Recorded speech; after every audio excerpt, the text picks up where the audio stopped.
Commune d'Arancourt, Monsieur Denis Yanou et Madame Virginie Cornet. Othon-la-Plaine, Monsieur Nicolas André et Madame Evelyne Mignon. Commune de Blandy, Madame Danielle Bénèche et Monsieur Jean-Marc Thiriet. Commune de Bois-Herpin, Madame Evelyne Touément et Monsieur Daniel Viron. Pour la commune de Boissy-la-Rivière, Johan Léniadier et Monsieur Patrice Cochet. Boissy-le-Sec, Monsieur Patrice Copas et Monsieur Laurent Violette. Commune de Boutervilliers, Monsieur Marc Herman et Madame Claudine Beau. Commune de Bouville, Monsieur Michel Morichon et Monsieur Jean-Michel Escoffier. Commune de Brière-les-Cellés, Monsieur Francis Téchiné et Madame Marine Bernal. Commune de Brouy, Monsieur Jean-Louis Chandelier et Madame Françoise Chancelier.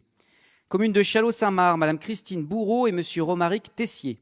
Commune de Chaloux-Moulineux, Monsieur Maxime Rondu et Madame Catherine Monnier.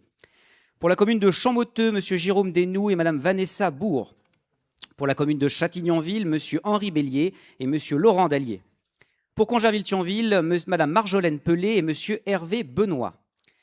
Pour la commune d'Étampes, Monsieur Gilles Bayard, Madame Virginie Tartarin, Monsieur Guy Aldeguer, Madame Morgane Blot, Monsieur Rémy Touvenot, Madame Géraldine Patard, Monsieur Bézard Blacage, Madame Isabelle Mitiche, Monsieur Victor Hennebel, Madame Fatimata Ba, Monsieur Régis Daribert, Madame Marie-Aline Mullard, Monsieur Bastien Sauret, Madame Patricia Beaupère, Monsieur Hassan Sarr, Madame Paola Landormi, Monsieur Thomas Goret, Madame Gania Idri, Monsieur Mostafa Genaïm, Madame Séverine Petitpierre, Monsieur Mohamed Sarouni, Madame Mathilde Desotti, en espérant ne pas écorcher vos noms, sinon je m'excuse par avance, Monsieur Olivier Sigman, Monsieur Mathieu Hiller, Madame Camille Binet-Désert, Monsieur Giovanni Chaffa, Madame Annie-Claude Mozzani, Monsieur Kevin Le Foll, Madame Aïcha Araoui, Monsieur Messaoud Hamou, et pour la commune de Fontaine-la-Rivière, Madame Sandra Damota, Madame Céline Rigaud. Commune de Guirval, Monsieur Georges Bontemps et Madame Marivonne Siménalaire. Commune de la Forêt-Sainte-Croix, Monsieur Guy Cronier et Monsieur Bruno Chazel. Commune du Mérévillois, Monsieur Guy Desmurs, Madame Sylvie Vasset, Monsieur Patrick Tuillier. Commune de Marolles-en-Beauce, Monsieur Philippe Delaveau et Madame Isabelle Rias. Commune de Mérobert, Madame Cynthia Savary et Monsieur Olivier Lefebvre. Commune de Mépuy, Madame Laurence Bureau et Monsieur Didier Babot. Commune de Monerville, Madame Angelina Cianchi, et Monsieur Guillaume Couvray. Commune de Morigny-Champigny, Monsieur Alexandre Stéphane Haas, Madame Catherine Combe, Monsieur Éric Cavers, Madame Lorraine Fressard, Monsieur Bernard Dionnet. Commune d'Ormois-la-Rivière, Monsieur Michael Mérigot et Madame Anne Santal. Commune de Plessis-Saint-Benoît, Madame Carole Missot et Monsieur Sylvain Pavard. Commune de Puzel-Marais, Monsieur Fabien Bidot et Madame Régine Désert. Commune de Pucet, Monsieur Grégory Cortas et Madame Sylvie Guillot. Commune de Roinvilliers, Madame Huguette Denis et Monsieur Jean-Philippe Pezou. Commune de Sacla, Monsieur Fabrice Jaouen et Madame Danielle Péchin. Commune de Saint-Cyr-la-Rivière, Madame Christelle Deloison et Monsieur Ludovic Chachignon. Commune de Saint-Escobille, Madame Valérie Galopin et Monsieur Michel Chassin. Commune de Saint-Hilaire, Monsieur Stéphane Demelester et Monsieur Thierry Lahaye. Et enfin, commune de Valpuiseau, Monsieur Jean Pertuis et Monsieur Christophe Mougin. Je vous déclare donc toutes et tous officiellement installés, que vous soyez ou non présents ce jour. Et sans plus attendre, je cède donc la parole à notre doyen de séance pour qu'il puisse prendre la présidence, à savoir Monsieur Guy Desmurs.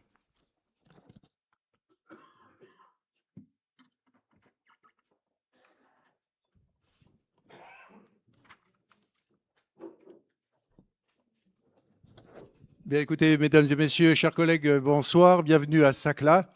J'allais dire Méréville, non, c'est à Sacla. Bien, écoutez, je suis très heureux de vous accueillir en tant que doyen d'âge dans cette si jeune assemblée.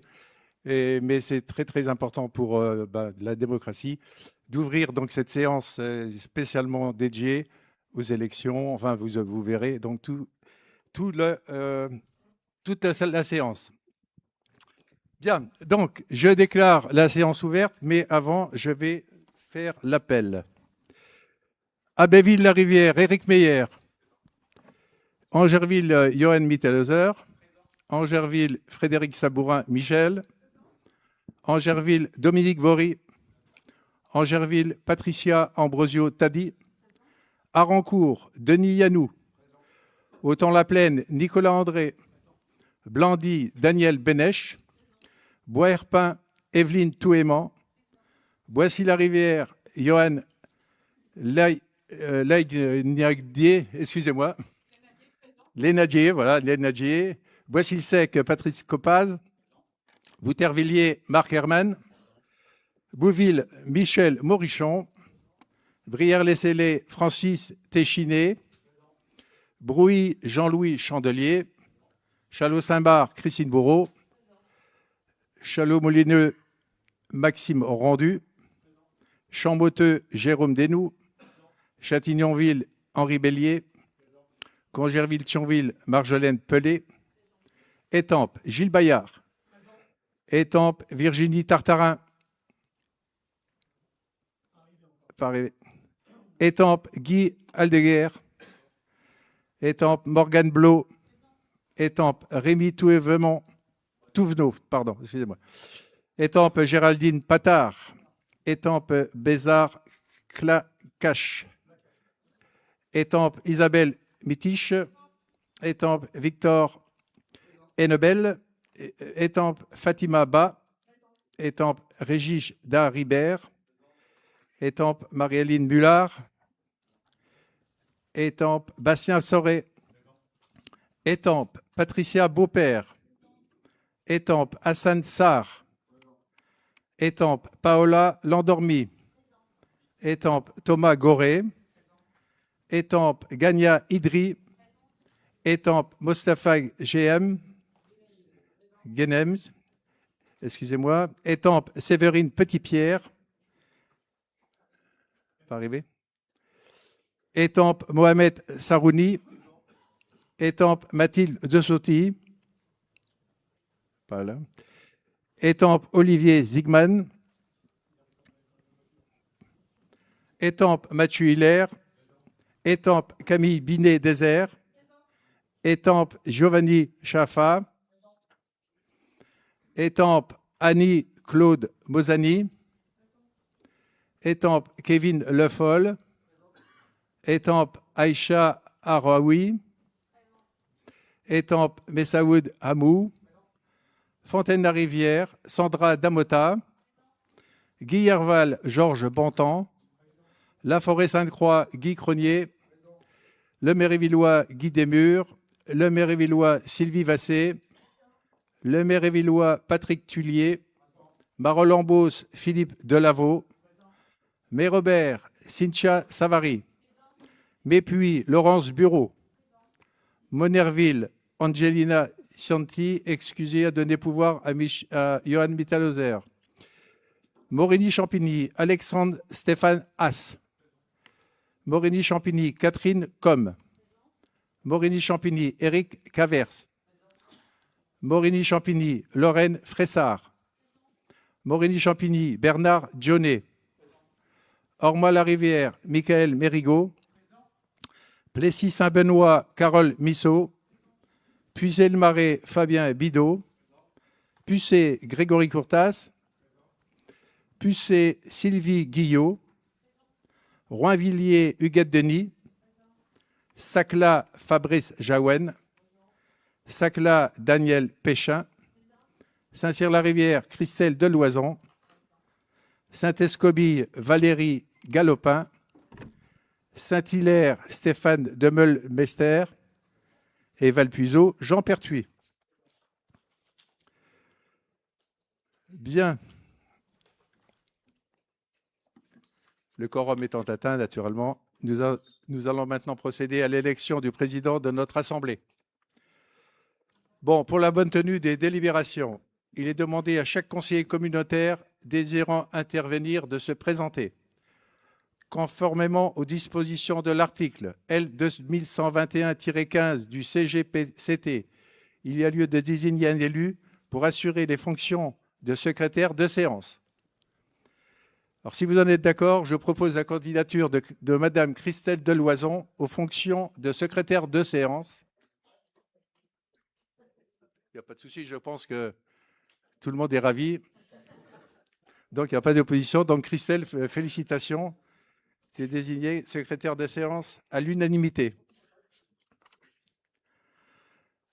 Point numéro 1, élection du président. Je vous rappelle que les dispositions des articles L 5211-2.L.2121-21 L 2122-4 et L 2122-7 du Code général des collectivités territoriales. Le président est élu au bulletin secret et à la majorité absolue parmi les membres du conseil communautaire. Si après 2 tours de scrutin, aucun candidat n'a obtenu la majorité absolue, il est procédé à un 3e tour de scrutin et l'élection a lieu à la majorité relative. En cas d'égalité des suffrages, le plus âgé est déclaré élu. Il sera procédé à un vote à l'urne. Le matériel de vote vous est remis sur les tables. Avant de procéder aux opérations électorales, je vous propose de constituer le bureau de vote et de désigner 2 assesseurs pour assister le président et le secrétaire dans les opérations de vote.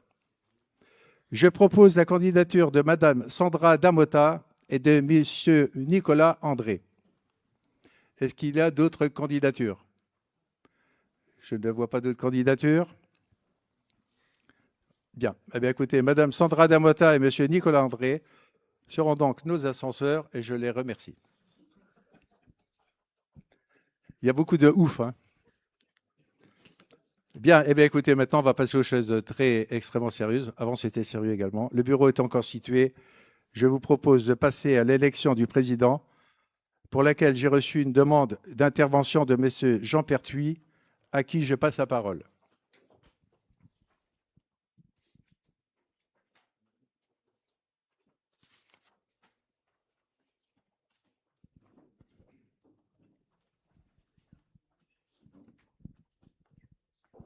Merci. Il n'y a pas de pied de micro, ça me manque.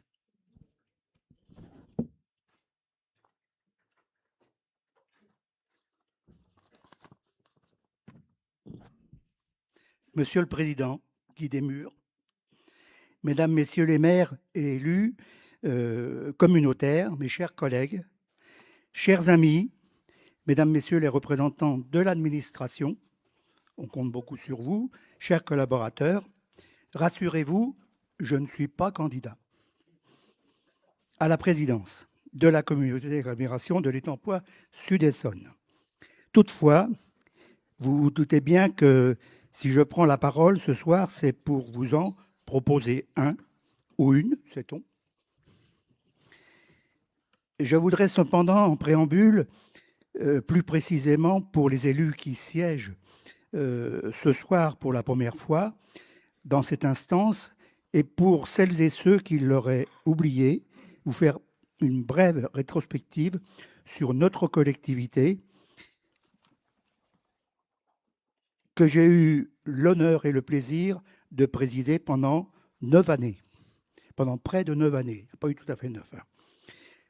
Le 1er janvier 2004 au 30 septembre 2012, c'est la période que j'ai rempli la présidence, date à laquelle j'ai souhaité cesser d'exercer mes fonctions de président.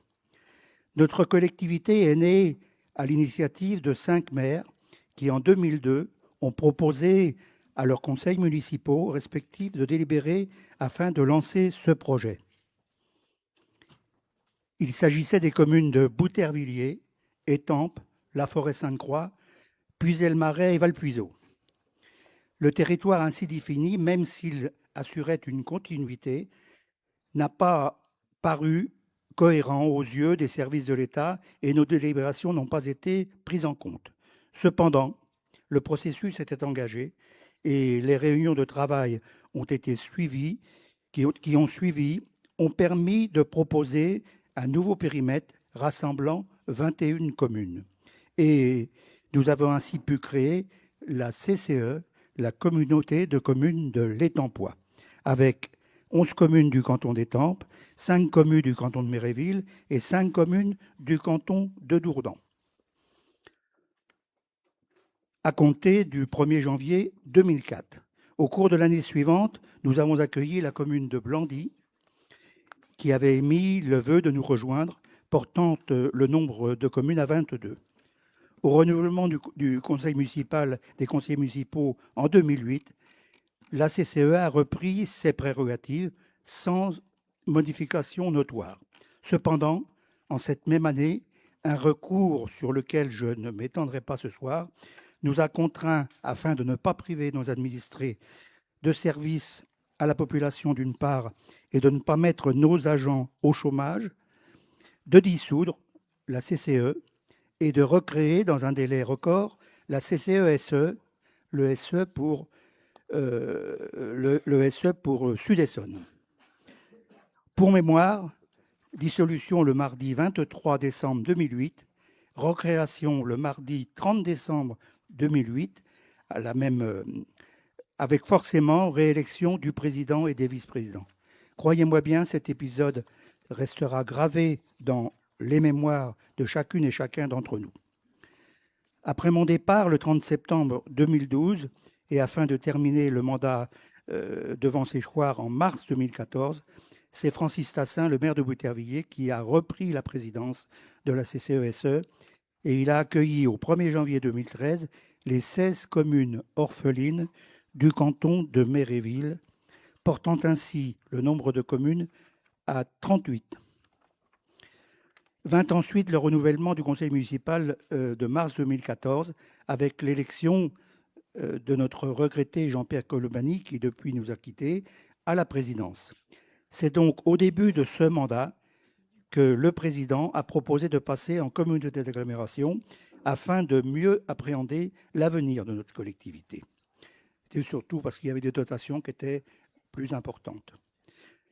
Jean-Pierre Colombani ayant souhaité cesser ses fonctions en mars 2018, suite à quoi nous avons élu au poste laissé vacant Johann Mittelhauser, qui pendant ces 2 années passées à la présidence de la CCE-SE a participé à nos côtés à créer une nouvelle dynamique au sein de notre collectivité.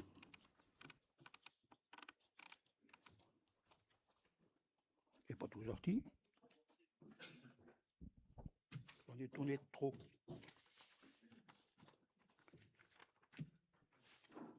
Ou j'en ai oublié dans mon carton.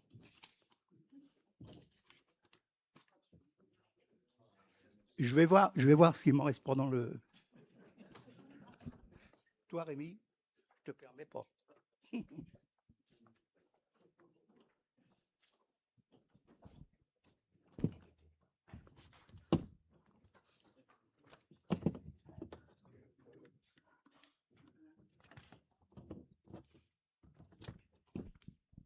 On va s'en sortir.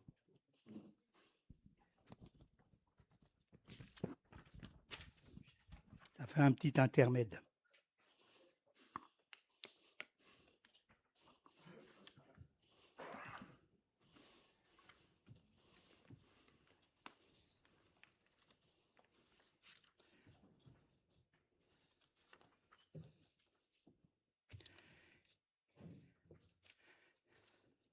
C'est pourquoi, mes chers collègues, en m'excusant, je vous propose, comme je l'ai fait en 2020, je vous propose la candidature de Johann Mittelhauser afin, et avant de passer aux choses sérieuses, j'aimerais vous faire part d'un vœu pieux.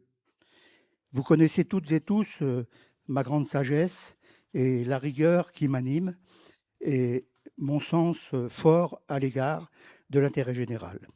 Tout cela pour vous dire, sans trop insister, mais un peu quand même, que lorsque l'on est élu, que l'on représente ses électeurs, quelle que soit notre fonction, on se doit d'être présent et qui plus est, être ponctuel. Et quant à moi, c'est quant à moi l'image que je me suis toujours efforcé, voire même imposé de respecter. Je terminerai avec ce dernier message. Mes chers collègues, je n'ai pas de testament à formuler. Je vous livrerai seulement une consigne, se déterminer par rapport à l'essentiel, c'est-à-dire la pérennité de notre collectivité dans le respect de nos valeurs. Ce doit être notre règle. Donc, je vous remercie de votre patiente écoute.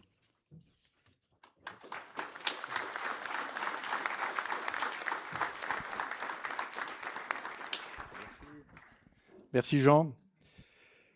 Eh bien, écoutez, est-ce qu'il y a d'autres déclarations, candidatures? ou demande d'intervention.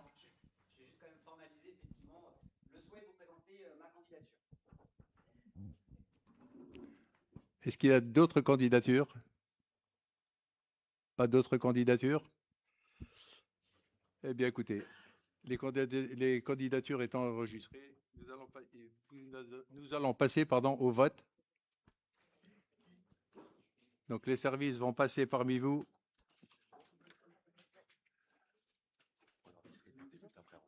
C'est des bulletins pré-remplis. Hein. Et vous avez naturellement des bulletins blancs, si vous désirez mettre un bulletin blanc.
Bon, donc si tout le monde est prêt, je vous propose que l'on passe au vote. Donc, Victor De Silva va vous appeler un par un. Et donc, pour faciliter le déroulement, donc l'urne va passer entre vous pour que chacun puisse y mettre le petit bulletin.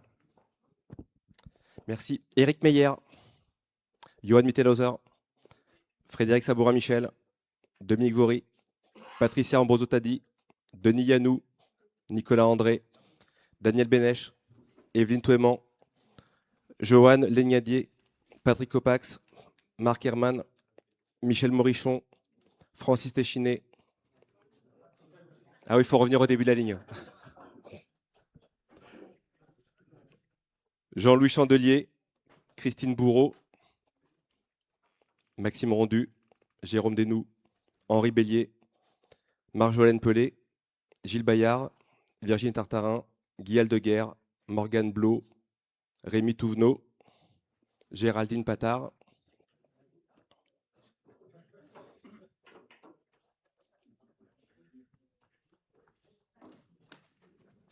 Bézard Blacage, Isabelle Mitiche, Victor Henbel, Fatimata Ba, Régis Daribière, Marie-Aline Mullard, Sébastien Sauret, Patricia Beaupère, Hassan Sarr, Paola Landormi, Thomas Goret, Gania Idri, Mostefa Genaïm,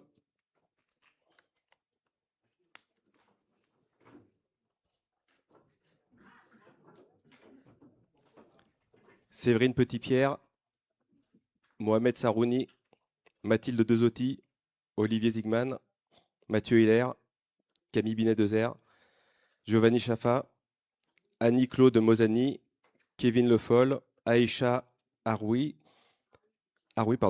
Messaoud Amou, Sandra Damota, Georges Bontemps,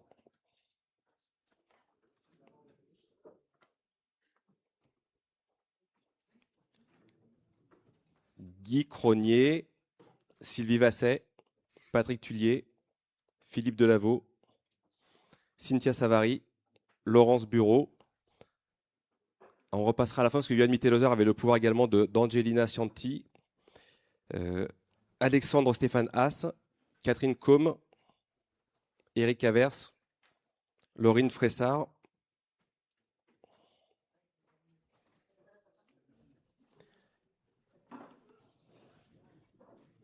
Bernard Dionnet, Michael Mérigot, Carole Missot, Fabien Bidot,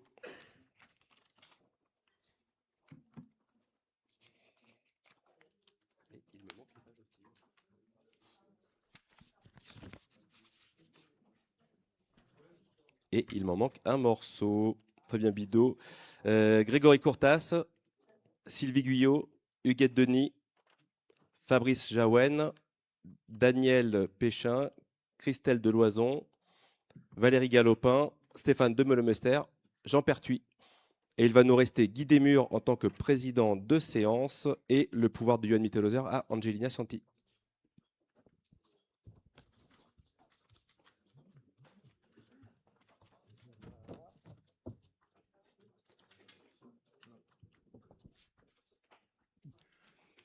Bien, tout le monde a pris part au vote. J'invite maintenant les assesseurs et le secrétaire des séances à venir compter le nombre de bulletins et faire le dépouillement.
Johan Mitterlauser.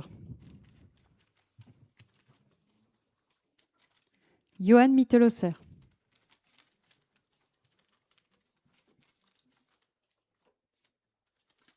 Johan Mitterlauser.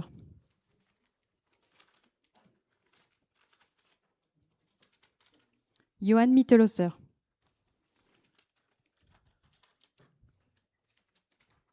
Johan Mitterlauser.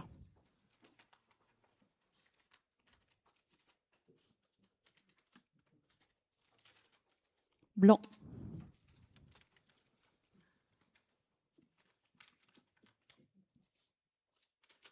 Blanc.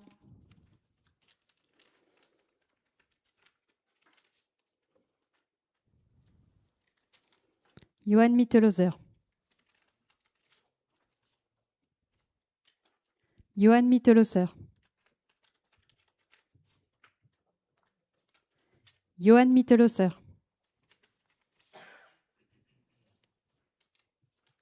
Johan Mitterlauser.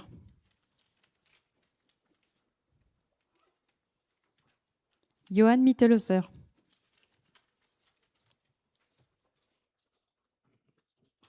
Johan Mitterlauser. Johan Mitterlauser.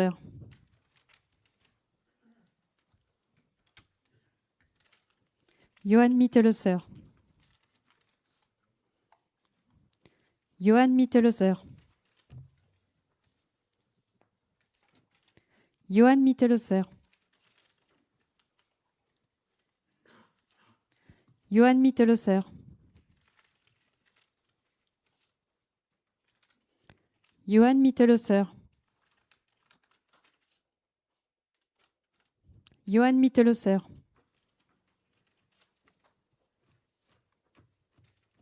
Johan Mitterlauser.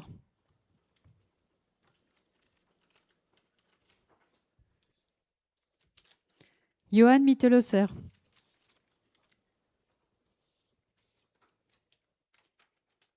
Johan Mitterlauser.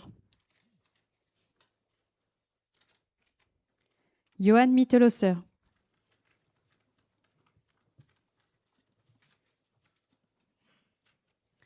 Johann Mittelhauser.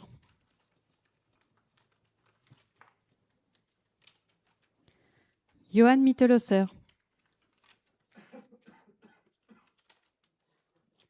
Johann Mittelhauser.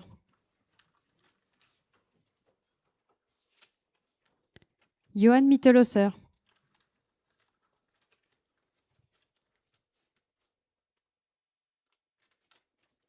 Johann Mittelhauser. Johann Mittelhauser.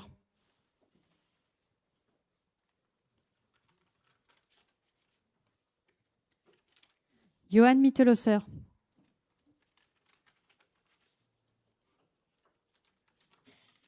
Johann Mittelhauser.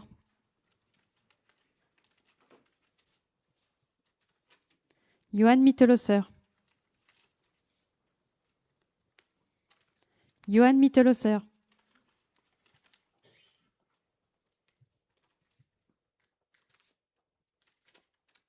Johann Mittelhauser. Johann Mittelhauser. Johann Mittelhauser. Johann Mittelhauser.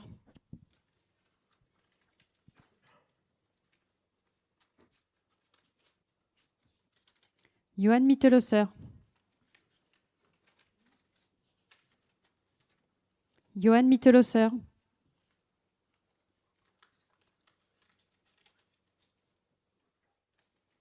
Johann Mittelhauser. Blanc. Johann Mittelhauser.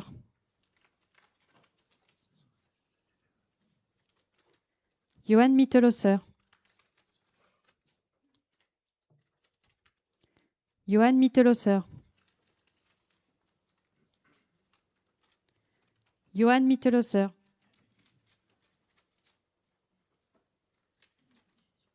Johann Mittelhauser.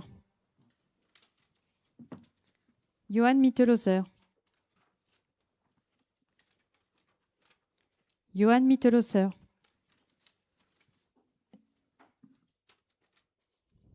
Johann Mittelhauser.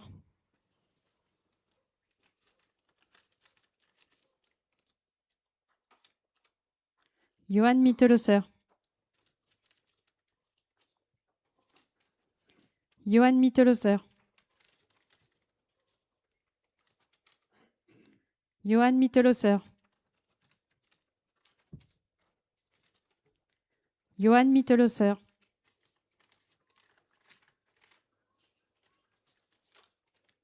Blanc.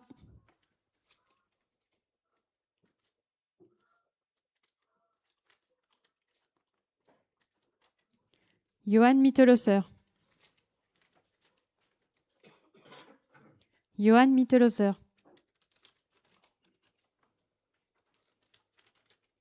Johann Mittelhauser.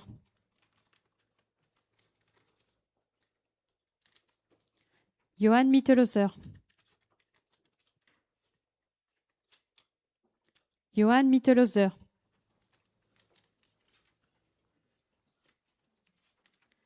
Johann Mittelhauser. Johann Mittelhauser. Johann Mittelhauser.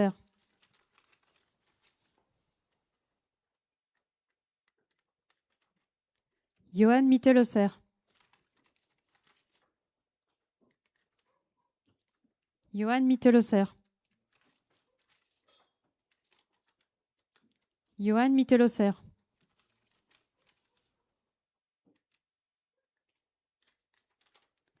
Johann Mittelhauser.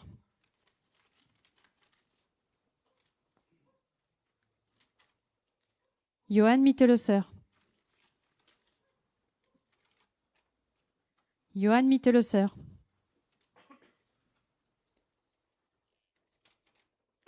Johann Mittelhauser. Johann Mittelhauser. Johann Mittelhauser. Johann Mittelhauser. Blanc. Johan Mittelhauser.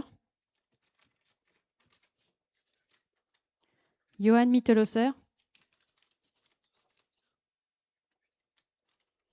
Johan Mittelhauser.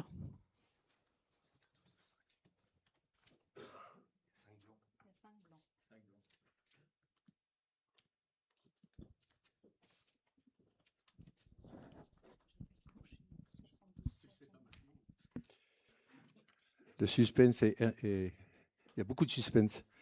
Bien, écoutez, soyons sérieux.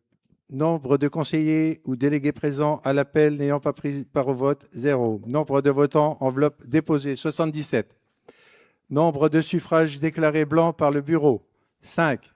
Nombre de suffrages déclarés nuls par le bureau, 0. Nombre de suffrages exprimés, 72. Majorité absolue, 39. Ont obtenu Johan Mittelhauser 72 voix.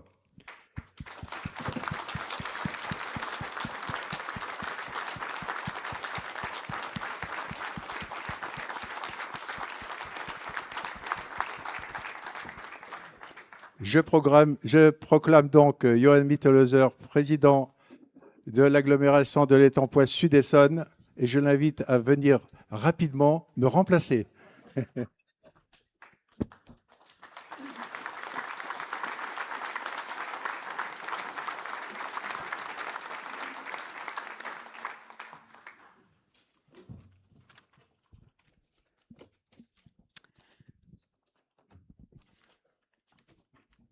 Bien, merci, merci à tous. Cela pourra peut-être vous surprendre, mais ça reste toujours quelque chose d'important et toujours émouvant. Et je tiens tout d'abord à remercier Guy Desmurs, notre doyen de séance, pour avoir officié avec brio. Et je remercie également notre secrétaire de séance, Madame Deloison. Vous avez remarqué qu'ils s'étaient tous présentés, ainsi que nos deux assesseurs, à savoir Madame Sandra Damota, qui, je crois, désormais va savoir prononcer mon nom de famille, et je m'en excuse, ainsi que Monsieur Nicolas André.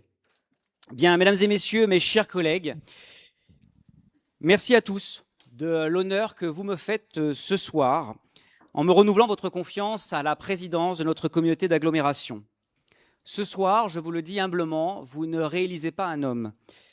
Vous confirmez une méthode avant tout, vous affirmez une vision et surtout, vous prolongez un engagement collectif. Un engagement que nous avons pris ensemble, il y a maintenant pour quelques-uns d'entre vous, près de 8 ans, celui d'une intercommunalité choisie et non subie, celui d'une agglomération au service des communes et non l'inverse. Et surtout, celui d'un territoire qui avance, uni, respectueux de ses équilibres, fier de son identité. Et je veux ici saluer celles et ceux qui m'ont précédé, Jean Pertuis, naturellement, que je remercie pour ses mots de tout à l'heure, notre président fondateur. Il l'a fait, et je lui emboîte le pas, après lui également Francis Tassin, qui a préparé l'élargissement de notre agglomération à 38 communes à l'époque, avant que la commune nouvelle du Mérévillois ne naisse. Ou encore Jean-Pierre Colombani, pour qui j'ai une pensée particulière ce soir, puisque vous le savez, il nous a quittés durant le mandat précédent. Je lui avais succédé en mars 2018. Mes chers collègues, rien, absolument rien, ne se construit à partir de rien. Et l'histoire de notre agglomération s'inscrit dans une continuité et dans un engagement collectif qui dépasse les mandats et qui doit dépasser les personnes. Je souhaite donc également rendre hommage et remercier tous les maires et tous les élus communautaires de la précédente mandature pour leur implication à nos côtés. Je remercie également celles et ceux qui m'ont entouré en qualité de vice-président et qui ont participé à l'exécutif. Leurs conseils et leur assistance nous ont été, pour ce collectif, extrêmement précieux. Je remercie également toutes celles et tous ceux qui, au sein de cette assemblée passée ou nouvelle ce soir, ont concouru à l'écriture de notre page collective. Alors, nous ne fûmes pas toujours tous d'accord, il est vrai, mais je crois pouvoir dire que la liberté du débat, dans le respect des convictions et des idées de chacun, a toujours été respectée au sein de cette assemblée, et je vous le dis, cet état d'esprit doit perdurer. C'est dans le respect de celui-ci que nous poursuivrons aujourd'hui ce nouveau chemin. Car je n'ai jamais oublié une chose essentielle pour moi, je demeure avant tout un maire, avant d'être un président. Et c'est cette conviction qui nous a toujours guidés. Nous avons en effet construit une gouvernance ouverte, exigeante et respectueuse. Nous avons fait de la conférence des maires un véritable lieu de décision, un espace de dialogue sans filtre, où une commune représente une voix. Et nous avons toujours refusé les logiques de centralisation. Parce qu'ici, pour nous, dans l'Étang Sud-Essonne, la commune n'est pas un échelon à contourner. Elle est et elle doit demeurer le socle de tout.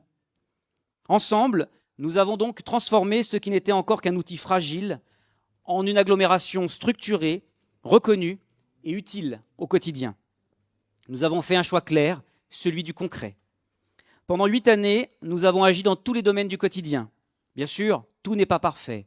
Néanmoins, nous avons agi pour les familles, pour la petite enfance, pour la culture, pour l'accès aux droits, pour l'eau, pour l'environnement, pour la santé, pour le développement économique, et la tâche demeure encore immense. Nous avons été également présents dans des moments difficiles, notamment pendant la crise sanitaire, où nous avons su être réactifs, solidaires et utiles, tous ensemble et aux côtés des communes. Nous avons aussi assumé une ambition, celle de structurer notre territoire sur le long terme, avec notamment au cours de la mandature passée, l'adoption de notre premier projet de territoire, ou plus encore, actuellement, car il reste à écrire avec cette nouvelle mandature, notre premier schéma de cohérence territoriale intégrant les enjeux climatiques. Grâce à tout cela, nous avons donné un cap clair à notre territoire pour les années à venir. Mais pour agir, encore faut-il en avoir les moyens. Et là aussi, le travail collectif a porté ses fruits. Et je remercie toutes celles et tous ceux qui ont su prendre les décisions courageuses. Notre épargne brute a ainsi fortement progressé durant la mandature précédente pour atteindre désormais près de 7,8 millions d'euros à l'achèvement de l'exercice 2025. Notre capacité d'autofinancement s'est donc consolidée, notre dette est maîtrisée et notre situation financière est aujourd'hui saine. Nous avons ensemble redressé la trajectoire, créé des marges de manœuvre et retrouvé une capacité d'investissement qui permet désormais de rendre crédible un projet de territoire et la mise en œuvre d'investissements structurants pour nos habitants. Nous l'avons fait avec sérieux, avec rigueur et sans jamais céder à la facilité, quand bien même les débats furent âpres, mais nourris, et toujours, je le redis, dans le respect des convictions de chacun. Alors, si le mandat précédent a été celui de la structuration, celui qui s'ouvre devra être celui de la transformation utile. Et nous allons en effet pouvoir franchir un cap, avec des projets attendus, concrets et utiles pour nos habitants. Je ne vous ferai pas la liste à l'après-vert, mais j'en citerai quelques-uns. Nous allons pouvoir nous engager dans la création d'un grand centre aquatique intercommunal, moderne, accessible et répondant aux besoins d'un bassin de vie tout entier. C'est là l'expression même d'une intercommunalité. Nous allons pouvoir achever la crèche de Morigny-Champigny, un projet qui était attendu depuis 2013, avec ses 60 berceaux pour le confort de nos agents et des enfants accueillis. Nous allons achever la restauration de l'hôtel particulier dit Diane de Poitiers, joyau de notre patrimoine, qui accueille, vous le savez, notre bibliothèque intercommunale. Ce chantier exemplaire doit en guider d'autres et nous montrer la voie et le chemin à entreprendre collégialement pour garantir et préserver ce patrimoine essentiel, facteur déterminant, vous le savez, de notre territoire. Et puis, comment ne pas parler d'un projet d'envergure également, créer notre cité culturelle en cœur de ville d'Étampes, comportant un musée et un centre d'interprétation du patrimoine à la hauteur de notre label Pays d'art et d'histoire, qui, vous le savez ou peut-être pas, et donc du coup, vous le saurez, est le seul en Essonne, et c'est une fierté. Je pourrais vous citer beaucoup d'autres projets, mais c'était parmi ceux qui me semblaient le plus important, sans ordonnancement, mais néanmoins les plus parlants immédiatement à mettre en œuvre. Mais je souhaite aussi pour nos communes que nous poursuivions nos réflexions sur l'opportunité de continuer à créer de nouveaux services communs. Une police rurale ou encore un service commun pour les secrétaires de mairie afin de répondre aux besoins et de pourvoir lorsqu'il y a des difficultés de recrutement. Tout ceci afin d'incarner aussi auprès de nos communes une notion qui, vous le savez mes chers, mais je ne doute pas que nous le partagions tous ensemble, notre intercommunalité doit être un outil au service des communes. Car nous ne sommes pas une agglomération anonyme. Nous sommes un territoire rural, dynamique, fier de ses racines, riche de son patrimoine, mais aussi résolument tourné vers l'avenir. Notre ambition doit être simple mais exigeante. Faire de notre agglomération une agglomération de services utiles, lisible et, je le disais, et avant tout accessible à tous les habitants. Une agglomération qui donc valorise ses communes, qui respecte leur identité et qui accompagne sans jamais imposer. Rien de tout cela n'aurait pu et ne sera possible sans vous tous. Et j'insiste, un homme seul n'est rien. Et un homme qui pense qu'il peut tout faire seul parce qu'il est, entre guillemets, le chef, et que par conséquent, il a toujours raison, est un homme qui se méprend totalement sur le sens de ce que nous faisons chaque jour. Et je ne doute pas que c'est pour ça que vous vous êtes engagés. Servir avec responsabilité l'intérêt général. C'est là la seule source de motivation, par-delà les divergences qui peuvent parfois nous animer, qui doit nous guider. Je veux donc remercier l'ensemble des maires et des élus communautaires pour leur engagement tout au long de cette mandature qui s'ouvre, et je ne doute pas leur esprit de responsabilité. Je veux aussi, en votre nom à tous, remercier nos proches et nos familles qui supportent souvent nos absences et dont le soutien est précieux pour pouvoir exercer pleinement nos engagements. Je veux aussi saluer nos près de 500 agents intercommunaux, femmes et hommes, qui, chaque jour, font vivre le service public avec dévouement et professionnalisme, qu'ils soient ici assurés de toute notre gratitude. Je veux enfin remercier mes plus proches collaborateurs, avec une mention spéciale pour Tiffany, pour leur aide efficace et déterminante dans la conduite des projets. Je sais être un responsable exigeant, très exigeant parfois, mais je sais que je leur dois beaucoup, et leur engagement et leurs conseils sont une force, d'autant plus qu'ils ne le font jamais dans la complaisance, mais dans l'exigence et le respect. Et je crois que nous devons toujours avoir l'humilité d'entendre des avis divergents, et parfois aussi dans celles et ceux qui nous entourent. C'est important, car ça permet de se re-questionner régulièrement et qu'ils en soient donc remerciés. Et je veux dire avant tout et surtout aux habitants du territoire que tout ce que nous le faisons et nous devons le faire pour eux. Ces 8 dernières années, mes chers collègues, ont été fondatrices.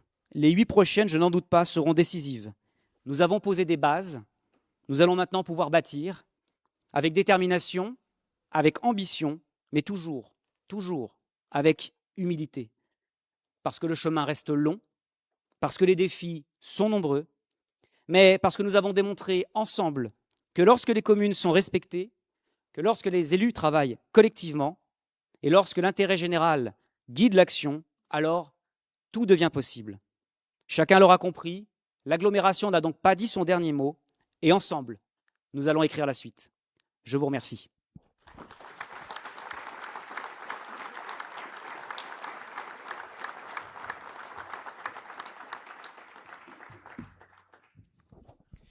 Bien, nous allons maintenant pouvoir poursuivre notre ordre du jour avec comme second point inscrit à l'ordre du jour le recours au scrutin électronique. Effectivement, on vous a fait l'exercice un peu à l'ancienne du bulletin pour le vote de la présidence, mais on va vous l'épargner pour la constitution du bureau. Vous avez donc toutes et tous reçu à cet effet une télécommande qui porte votre nom au verso.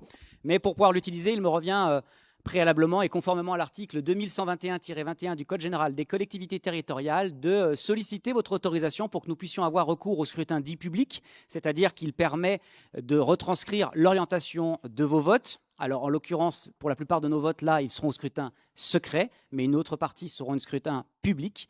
Et donc conformément à cet arrêté, de pouvoir avoir recours au scrutin électronique. Est-ce qu'il y a, mes chers collègues, sur ces modalités, des remarques ou des observations ?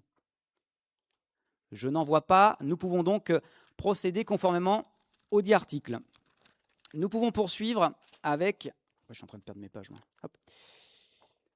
La détermination et la composition du bureau communautaire. Il vous est rappelé que le bureau communautaire pourrait être composé donc d'un président, mais également de 15 vice-présidents, ce qui constitue le maximum légal compte tenu de notre effectif de 77 élus communautaires, et également de membres supplémentaires du bureau, en l'occurrence 2, et donc de pouvoir porter l'ensemble du bureau à une composition de 18 membres.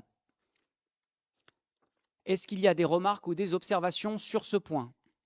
Je n'en vois pas. Donc avant que nous ne puissions passer au vote, je crois qu'il y a un petit exercice pour que chacun s'imprègne du fonctionnement de la télécommande. Donc en théorie, il y a une question, ou pas. Voilà, préférez-vous la mer ou la montagne ? Comme ça, vous voyez qu'on n'ouvre pas de débat, mais ça permet à chacun de voir comment cela fonctionne. Si vous souhaitez voter pour la mer, je vous invite à appuyer sur la touche 1. Si vous souhaitez voter pour la montagne, vous appuyez sur la touche 2. Si vous souhaitez voter blanc, vous composerez le 777 ou vous abstenir le 999. N'oubliez pas, après avoir fait votre choix, d'appuyer sur le bouton OK. Nous allons là simuler un vote au scrutin secret, c'est-à-dire que lorsque vous allez voter et que vous allez appuyer sur le mot OK, ne devrait pas rester... Ah ben non, c'est un scrutin public. Bon, donc du coup, j'ai rien dit. Non, le scrutin n'est pas ouvert, je crois. Je pense que le vote n'est pas ouvert.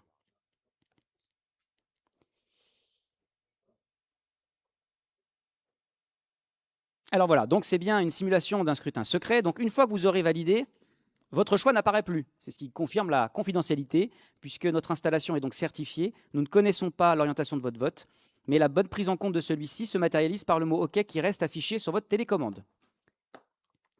Donc je vous invite désormais à faire votre choix entre la mer ou la montagne et à voter.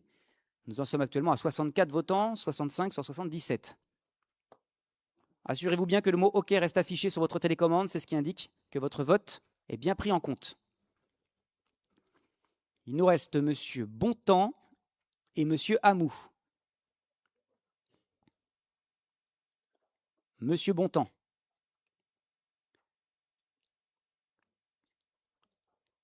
Parfait. 77 votes entendus, 77 exprimés. Le scrutin est donc clos. Donc, visiblement, vous préférez largement la mer. Nous voici donc ravis pour ce point des plus consensuels. Nous pouvons donc maintenant en arriver sur la détermination de la composition du bureau communautaire. Je vous propose donc 18 membres pour ce bureau communautaire et je vous invite à présent, une fois que le scrutin sera ouvert, à vous prononcer. Donc, attendez quelques instants que la consigne de vote s'affiche. Voilà, donc scrutin public, si vous êtes pour la touche 1 et vous validez par OK, la bonne prise en compte de votre vote se matérialise par votre choix qui reste affiché, puisque là nous sommes sur un scrutin public.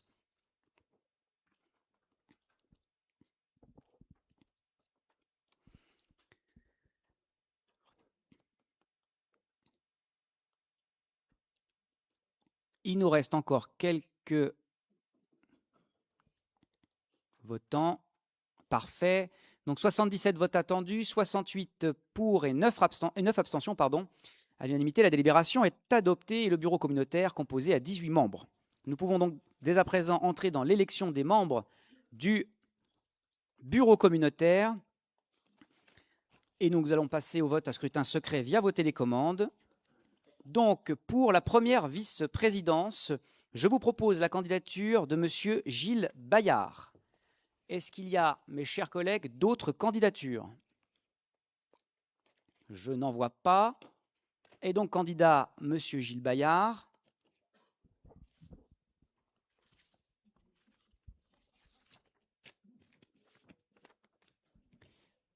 Donc, une fois que l'ourson aura disparu de l'écran, vous reverrez. Voilà. Donc, pour voter pour M. Bayard, vous appuyez sur la touche 1 de votre télécommande et vous validez. 777 pour voter blanc, 999 pour vous abstenir. Oui, pardon. Oui, bien sûr. Alors, attendez, parce que le scrutin est ouvert. Donc, on va terminer le scrutin, parce que j'ai ouvert le scrutin. Je suis désolé, je n'avais pas vu votre prise de parole. Pourtant, j'ai demandé tout à l'heure des expressions, mais je ne vous ai pas vu. Je suis navré. Il faut que... N'hésitez pas vraiment dans ces cas-là. Je ne cherche pas à censurer qui que ce soit. Mais le scrutin étant ouvert, il va falloir qu'on le termine.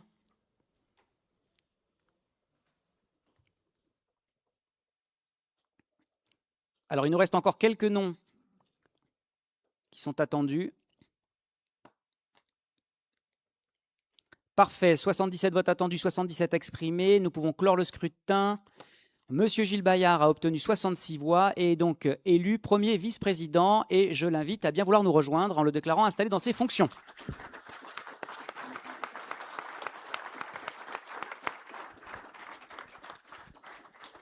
Monsieur Chaffa, avec toutes mes excuses, un micro arrive et vous permet de vous exprimer. Merci beaucoup. Ça fonctionne, oui. Merci beaucoup. Bonsoir à toutes et tous, Monsieur le Président, Mesdames et Messieurs les maires, Mesdames et Messieurs les élus, chers collègues. Félicitations pour votre réélection, Monsieur le Président. Une question peut-être avant d'intervenir. Est-ce qu'à des fins de transparence, on peut avoir une précision peut-être sur les portefeuilles et les répartitions de compétences que vous donnez à ces vice-présidences? Ou au moins cette première vice-présidence? Alors, je vous les communiquerai intégralement à la fin. Non pas que je souhaite cacher quoi que ce soit, mais nous élisons d'abord des vice-présidents auxquels ensuite je donne des délégations. Mais une fois l'ensemble du bureau composé, je vous donnerai en toute transparence l'intégralité des délégations. Parfait, donc je prendrai la parole à la fin si vous le voulez bien. Merci beaucoup. Est-ce qu'il y a d'autres prises de parole? Je n'en vois pas. Je vous propose donc que nous puissions maintenant passer à l'élection du deuxième vice-président. Et pour ce faire, je vous propose la candidature de M. Alexandre Stéphane Haas, maire de Morigny-Champigny. Est-ce qu'il y a d'autres candidatures? Je n'en vois pas. Nous pouvons donc ouvrir le scrutin. Touche 1 si vous souhaitez voter pour M. Haas. Touche 777 pour voter blanc. 999 pour vous abstenir.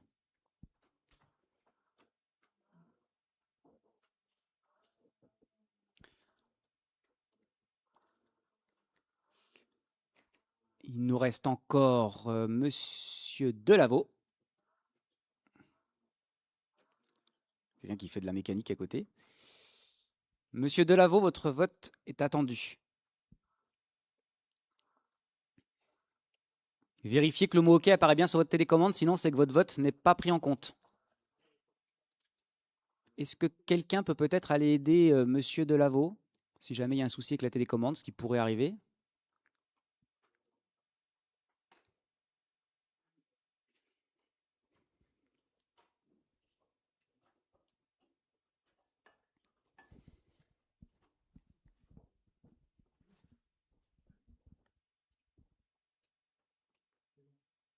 Parfait. 77 votes attendus, 77 exprimés. Nous pouvons donc clore le scrutin et afficher donc immédiatement les résultats. Donc avec 67 voix, M. Alexandre Stéphane Haas est élu deuxième vice-président et déclaré installé dans ses fonctions. Et je l'invite à bien vouloir me rejoindre.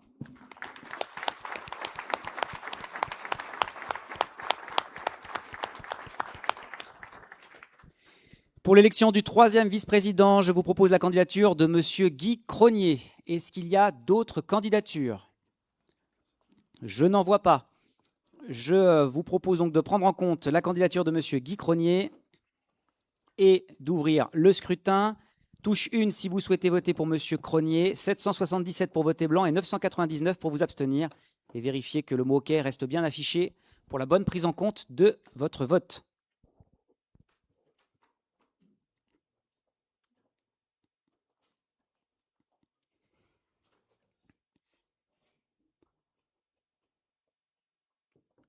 « 77 votes attendus, 77 exprimés. Nous pouvons clore le scrutin et proclamer les résultats. Avec 69 voix, M. Guy Cronier est élu troisième vice-président et directement installé dans ses fonctions. Toutes mes félicitations et je l'invite à nous rejoindre.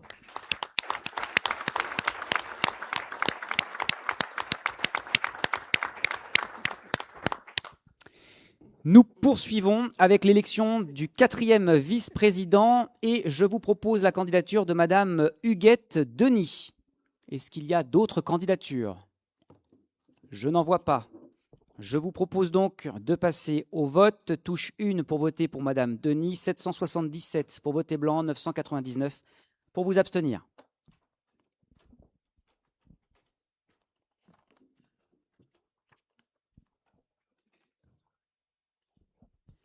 « 77 votes attendus. Nous pouvons clore le scrutin et proclamer les résultats. Avec 66 voix, Madame Huguette Denis est donc élue quatrième vice-présidente et déclarée installée dans ses fonctions. Je l'invite à nous rejoindre. Mes félicitations.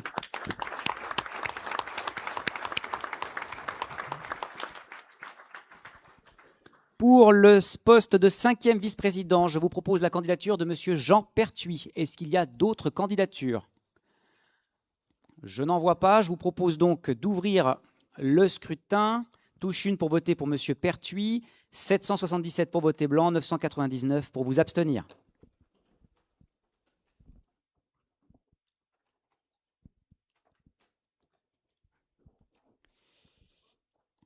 Alors, il nous reste Madame Denis, qui peut voter en marchant.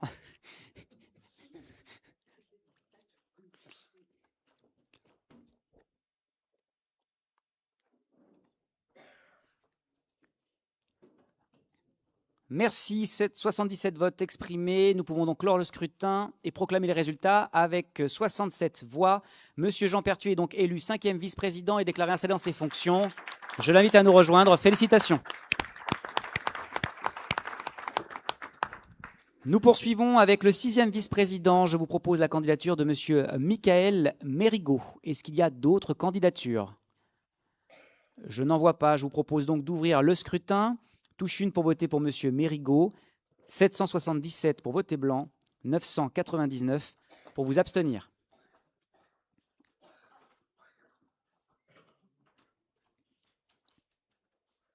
Monsieur Pertu va pouvoir voter. Madame Denis également. Monsieur Bélier et monsieur Courtas. Parfait, 77 votes exprimés. Nous pouvons clore le scrutin et proclamer les résultats. Est élu 6e vice-président avec 67 voix, monsieur Michael Mérigot. Toutes mes félicitations. Il est déclaré immédiatement installé. Je l'invite à nous rejoindre.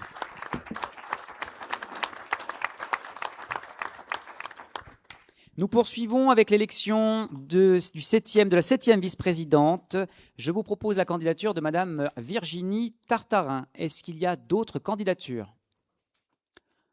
Je n'en vois pas. Je vous propose donc d'ouvrir le scrutin. Touche 1 pour voter pour madame Tartarin, 777 pour voter blanc, 999 pour vous abstenir.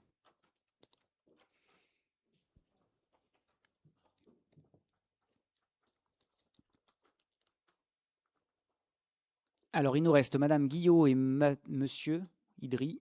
Madame, pardon, excusez-moi. Le vote est clos. Nous pouvons proclamer le résultat avec 66 voix. Madame Virginie Tartarin est élue 7e vice-présidente. Et je l'invite à nous rejoindre en la félicitant. Pour le poste de 8e vice-président, je vous propose la candidature de monsieur Nicolas André. Est-ce qu'il y a d'autres candidatures? Je n'en vois pas. Je vous propose donc d'ouvrir le scrutin. Et je vous invite à appuyer sur la touche 1 si vous souhaitez voter pour monsieur André, 777 pour voter blanc, 999 pour vous abstenir, mes chers collègues.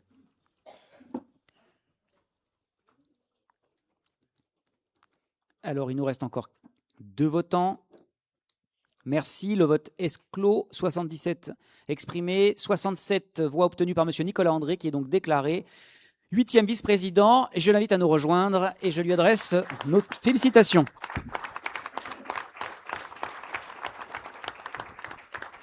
Pour le poste de 9e vice-présidente, je vous propose la candidature de madame Christelle Deloison. Est-ce qu'il y a d'autres candidatures, mes chers collègues? Je n'en vois pas. Je vous propose donc de passer au vote. Touche 1 pour voter pour madame Deloison, 777 pour voter blanc, 999 pour vous abstenir.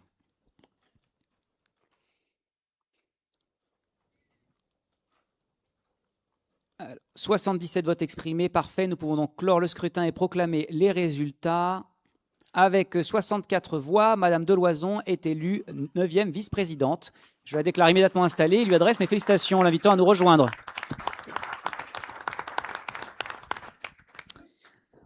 Pour le poste de 10e vice-président, je vous propose la candidature de monsieur Éric Meyer. Est-ce qu'il y a d'autres candidatures? Je n'en vois pas. Je vous propose donc de passer au vote. Touche 1 pour voter pour monsieur Meyer, 777 pour voter blanc, 999 pour vous abstenir.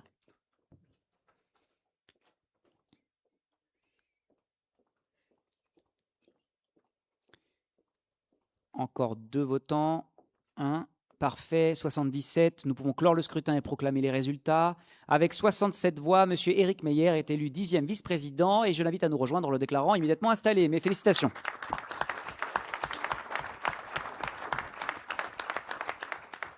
Pour le poste de 11e vice-présidente, je vous propose la candidature de Mme Christine Bourreau. Est-ce qu'il y a d'autres candidatures?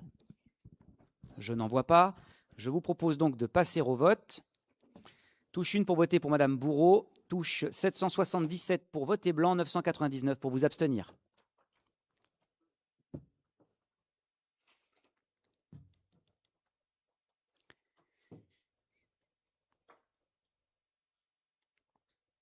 Alors, il nous reste encore 2 votants. Monsieur Chaffat et monsieur Meyer. 77 votes exprimés. Nous pouvons clore le scrutin et proclamer les résultats. Avec 64 voix, Mme Christine Bourreau est élue et déclarée 11e vice-présidente et immédiatement installée. Toutes mes félicitations. Pour le poste de 12e vice-président, je vous propose la candidature de monsieur Guy Desmurs. Est-ce qu'il y a d'autres candidatures, mes chers collègues? Je n'en vois pas. Je vous propose donc de passer au vote. Touche 1 pour voter pour Monsieur Desmurs, 777 pour voter blanc, 999 pour vous abstenir.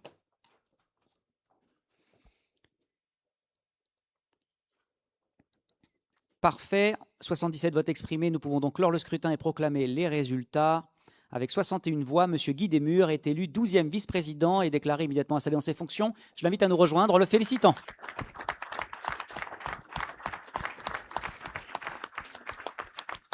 Pour la 13e vice-présidence, je vous propose la candidature de M. Fabrice Jaouen. Est-ce qu'il y a d'autres candidatures, mes chers collègues? Je n'en vois pas. Je vous propose donc de passer au vote. Touche 1 pour voter pour M. Jaouen, 777 pour voter blanc, 999 pour vous abstenir.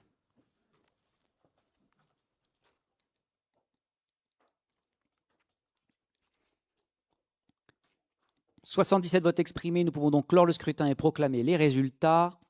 Avec 65 voix, M. Fabrice Jaouen est élu 13e vice-président et déclaré immédiatement installé dans ses fonctions. Je l'invite à nous rejoindre. Mes félicitations. Pour le poste de 14e vice-président, je vous propose la candidature de M. Grégory Courtas. Est-ce qu'il y a d'autres candidatures? Oui. Je crois que Mme Damota, je vous invite à un micro.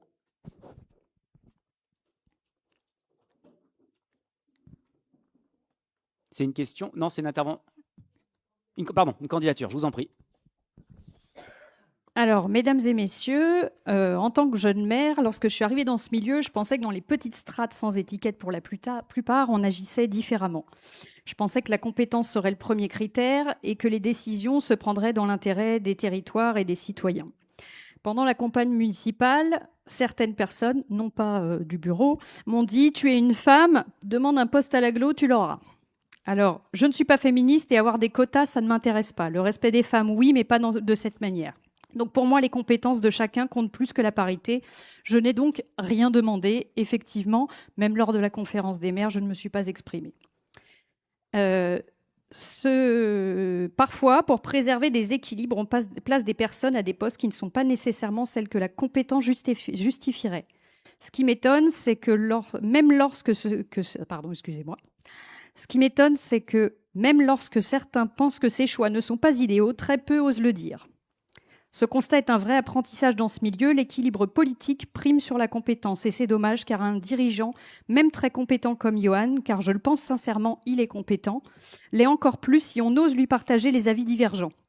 Je n'ai pas ma langue dans ma poche, je pense que vous l'avez compris, et lui aussi, et j'espère qu'il ne m'en veut pas trop. J'apprends, j'observe et je m'efforce de comprendre cette mécanique, mais je dois avouer que j'ai du mal à accepter que tout le monde vote pour des décisions auxquelles certains sont en réalité opposés.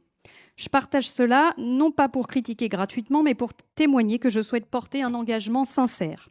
Ce soir, je vous présente donc ma candidature au poste de vice-présidente. Même si on ne vote pas de délégation, puisqu'elles seront attribuées plus tard, j'ai une profonde affection pour le tourisme. Pour ceux qui ne me connaissent pas, donc je suis Sandra Damota, maire de Fontaine-la-Rivière et propriétaire de l'auberge de Courpin également. Certains sont peut-être venus au marché de Noël que j'ai organisé à titre privé et où la population de Fontaine a été multipliée par 26 le temps d'un week-end. Contrairement à la réflexion de M. Courtas en conférence des maires, rassurez-vous, mon activité touristique se porte très bien et je ne vais pas mettre la clé sous la porte. Ce commentaire était peut-être sur le ton de l'humour, mais venant d'un vice-président délégué au tourisme que je ne connais pas ses moyens. Cette semaine, j'ai accueilli des Allemands, des Italiens, des Anglais. Je leur ai distribué le livret du tourisme sur le secteur et le flyer du Vélorail. Je leur ai recommandé des bonnes tables. Vous l'aurez compris, le tourisme local est un sujet qui me tient à cœur et le rayonnement de notre territoire aussi. J'ai échangé avec certains acteurs du tourisme, du territoire, qui envisagent pour certains aussi un peu de renouveau. C'est donc dans cette optique que je me présente à vous. En réalité, il y a une semaine, je n'envisageais pas du tout cette candidature, voire même il y a encore 2 heures. Je ne cherche pas le cumul des mandats, je ne postulerai à aucune autre vice-présidence, ici ou même sur un syndicat. Ça ne m'intéresse pas. Mais c'est un problème de posture qui m'a fait me poser la question, ai-je envie que le tourisme soit représenté ainsi? Et je vous pose la question. Merci. Est-ce qu'il y a d'autres prises de parole? Je n'en vois pas. Nous avons donc 2 candidatures qui ont été posées pour la 14e vice-présidence. Vous allez avoir donc le choix entre M. Courtas et Mme Damota. Donc le vote va pouvoir s'ouvrir. Donc, non, pas encore. Voilà. Donc, touche 1 si vous souhaitez voter pour Monsieur Courtas, touche 2 pour Madame Damota, touche 777 pour voter blanc et 999 pour vous abstenir.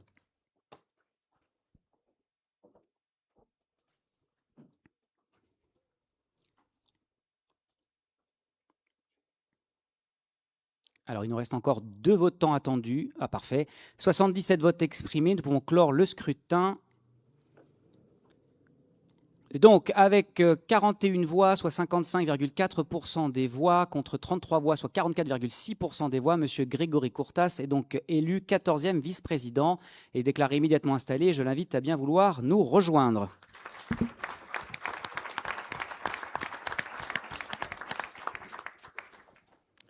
Pour le poste de 15e vice-président, je vous propose la candidature de M. Stéphane Demelemester. Est-ce qu'il y a, mes chers collègues, d'autres candidatures? Je n'en vois pas. Je vous propose donc de passer au vote. Touche 1 pour voter pour M. Demelemester, 777 pour voter blanc, 999 pour vous abstenir.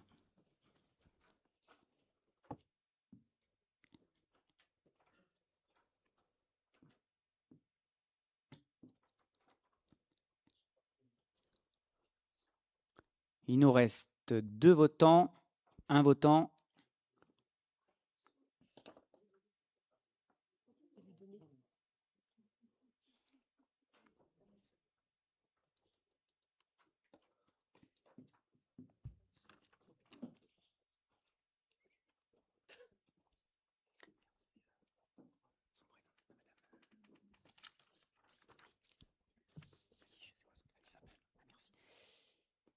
Bien, avec 65 voix, excusez-moi mes chers collègues, donc Monsieur Stéphane Demelemester est déclaré élu 15e vice-président. Je l'invite à bien vouloir nous rejoindre en le déclarant immédiatement installé et lui adresse mes sincères félicitations.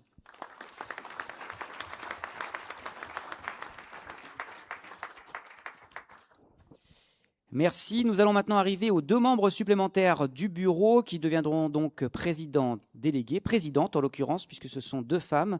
Pour la première, je vais donc vous proposer Madame Isabelle Mitiche. Est-ce qu'il y a d'autres candidatures? Je n'en vois pas. Je vous propose donc de passer au vote et d'ouvrir le scrutin. Touche 1 pour voter pour Madame Mitiche, 777 pour voter blanc, 999 pour vous abstenir.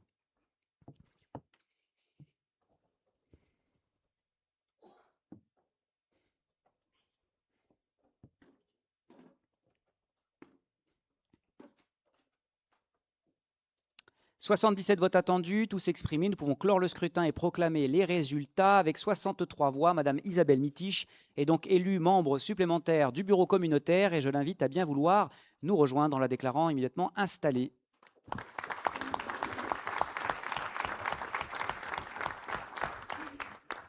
Enfin, pour le 2e membre supplémentaire du bureau communautaire, je vous propose la candidature de Madame Fatimata Ba. Est-ce qu'il y a, mes chers collègues, d'autres candidatures? Je n'en vois pas. Je vous propose donc de passer au vote. Le scrutin est ouvert. Touche 1 pour voter pour Madame Ba, 777 pour voter blanc, 999 pour vous abstenir.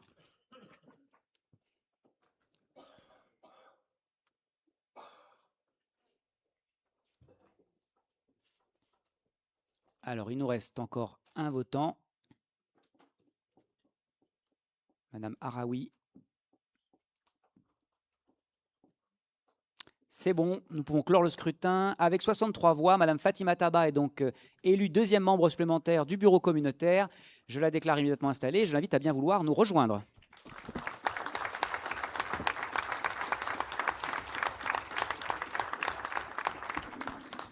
Bien, mes chers collègues, ceci clôt donc la constitution de l'exécutif, à savoir celle du président et des vice-présidents et membres supplémentaires du bureau communautaire. Je vous en remercie. Conformément à l'ordre du jour, je vais à présent vous donner lecture de la charte de l'élu local. Vous l'avez normalement toutes et tous déjà vu dans vos conseils municipaux respectifs. Alors, vous le savez, la loi du 31... Pardon, oui, excusez-moi, Monsieur Chaffab, toutes mes excuses. Un micro arrive. Et vous avez raison de me rappeler à l'ordre sur les délégations. Exactement, Monsieur le Président. J'en reviens donc aux délégations. Alors,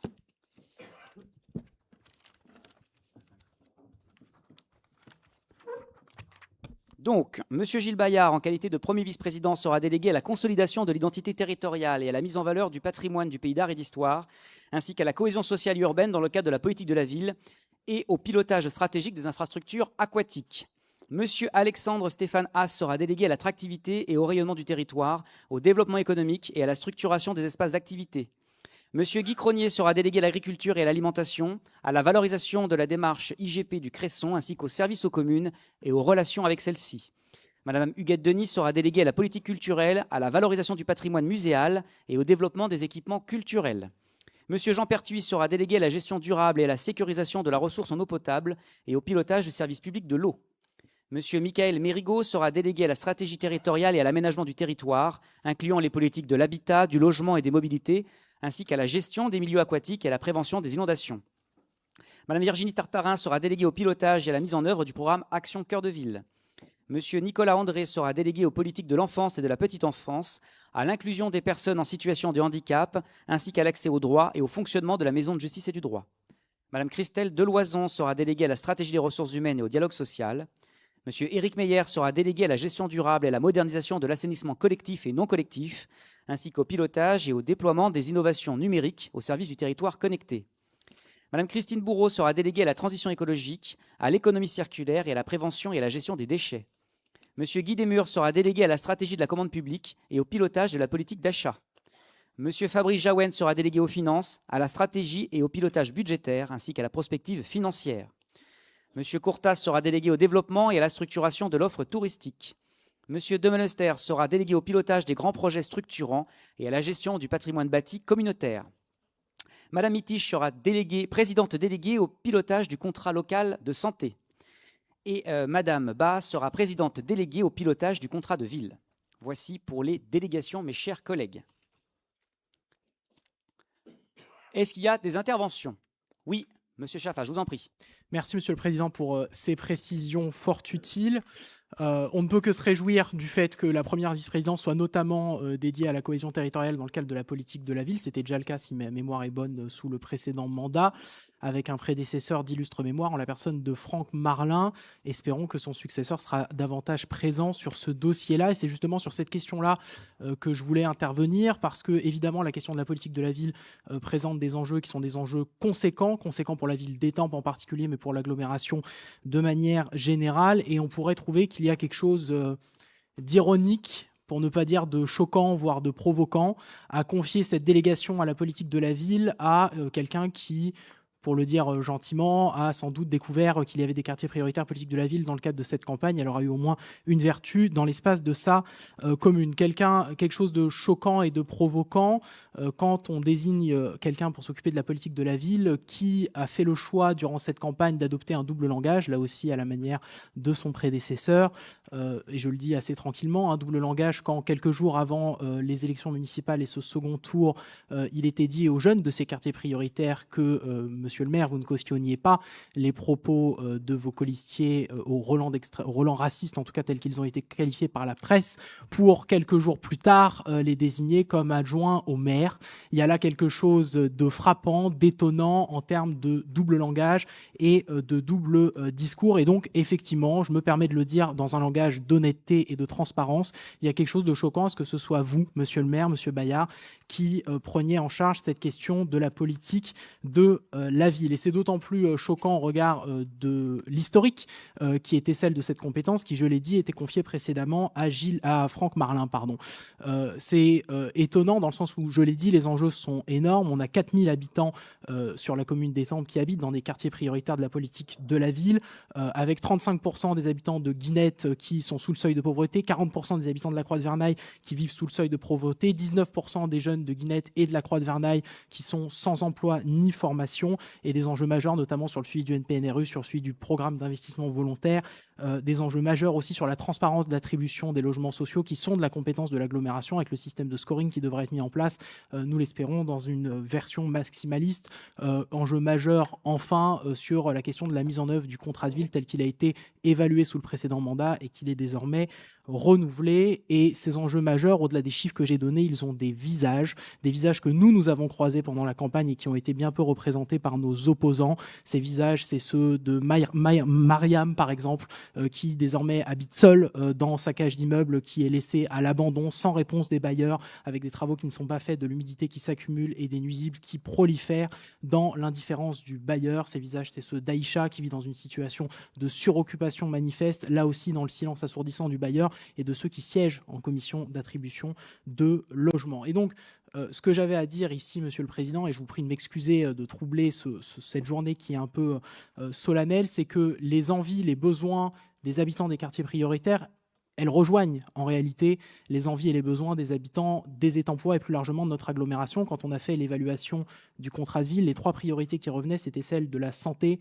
celle du commerce de proximité et celle de la tranquillité public. Et ces enjeux-là, ce sont les enjeux qui sont ceux de l'ensemble des Étampes-Poix, de l'ensemble des habitants de notre agglomération, avec sans doute un aspect exacerbé quand on a, comme c'est le cas à la Croix-de-Vernaille, une situation de désertification commerciale complète. En somme, et j'en terminerai par là, sans doute me permettrez-vous, Monsieur le Président, d'émettre une nuance sur cette nomination-là, parce que je pense que nos quartiers prioritaires de la politique de la ville sont divers, sont bigarrés, sont riches de cette diversité-là, et que cette diversité, elle n'est aujourd'hui pas représentée par la personne que vous avez nommée, eu égard aux prises de position qui ont pu être la sienne, eu égard à la façon dont il a composé son équipe, eu égard au double langage qu'il a pu tenir. J'en ai dit un mot tout à l'heure. Et j'en terminerai en termes de position politique, au-delà des postures et des idéologies des uns et des autres, de dire que quand même, Monsieur le maire, la fin de votre mandat a été marquée par le refus de voter les garanties d'emprunt pour, dans le cadre du NPNRU. Il y a là aussi quelque chose d'étonnant de s'occuper aujourd'hui de la politique de la ville quand vous refusiez hier de voter les garanties d'emprunt qui, rappelons-le, sont absolument essentielles pour mettre en œuvre le NPNRU et le renouvellement urbain et les travaux qui sont en cours à Guinette. J'en termine donc avec cette nuance et j'en terminerai simplement d'un mot pour nuancer mon propos précédent, pour vous dire, Monsieur le Président, que la posture qui a été la nôtre lors du précédent mandat et qui a été celle de mon groupe, donc du groupe Étampes en commun, ça a été une posture d'opposition constructive. Une opposition claire, comme je le manifeste aujourd'hui, ce soir, avec la nuance que je viens d'exprimer, mais une opposition constructive avec une volonté de travailler sur le fond des dossiers, y compris pour pallier à l'absence ou au silence d'élus qui, pour la plupart, ne sont plus autour de cette table. Il y en a encore certains autour de la table sur des questions aussi structurantes que la régie publique de l'eau, que la question de la gestion des déchets. Donc cette posture-là, elle n'a pas varié, Monsieur le Président, et nous continuerons d'agir dans l'intérêt des temps parce que nous considérons qu'il n'est d'intérêt communautaire sans intérêt des Étampoises et des Étampois et inversement. Et donc cette posture-là, elle ne variera pas, mais il me semblait nécessaire, honnête et politiquement essentiel de signifier ce point de désaccord. Je vous remercie. Est-ce qu'il y a d'autres interventions ? Je n'en vois pas. Bon, Monsieur Chaffa, vous dire, par-delà les divergences qui ne manqueront pas effectivement d'émailler, je n'en doute pas un instant, nos discussions et cette mandature. La politique de la ville, nous le partageons, je crois, tous, est extrêmement importante. Et vous l'avez rappelé, il y a derrière ce mot des visages. Il y a des femmes et des hommes qui attendent de l'action publique. Il me semble aujourd'hui que le maire d'Étampes est le plus légitime pour la mettre en œuvre au nom de l'agglomération, puisque la ville d'Étampes est la seule à comporter des quartiers classés en politique de la ville. Il nous a semblé donc que la légitimité du maire d'Étampes était pleine et entière pour assumer cette mission et cette fonction ô combien exigeante et importante pour le bien-être de l'ensemble de ses habitants, avec, vous l'avez rappelé, des évaluations à venir dans le cadre du contrat de ville qui ne manqueront pas d'animer nos échanges. Pour le reste, je crois pouvoir dire que cela concerne davantage une enceinte municipale et je renvoie donc à cette enceinte les débats que vous avez plus ou moins soulevés et qui ne manqueront pas d'animer là aussi les conseils municipaux de la ville au centre. Bien. Je vous propose maintenant donc de vous donner lecture de la charte de l'élu local conformément à l'article 1111-13 du Code général des collectivités territoriales. Article 1er, dans l'exercice de son mandat, l'élu local s'engage à respecter les principes de liberté, d'égalité, de fraternité et de laïcité, ainsi que les lois et les symboles de la République. Article 2, l'élu local exerce ses fonctions avec impartialité, diligence, dignité, probité et intégrité.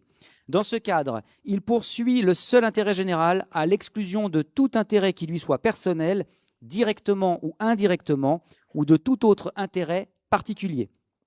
Troisièmement, l'élu local veille à prévenir ou à faire cesser immédiatement tout conflit d'intérêts réprimé par la loi.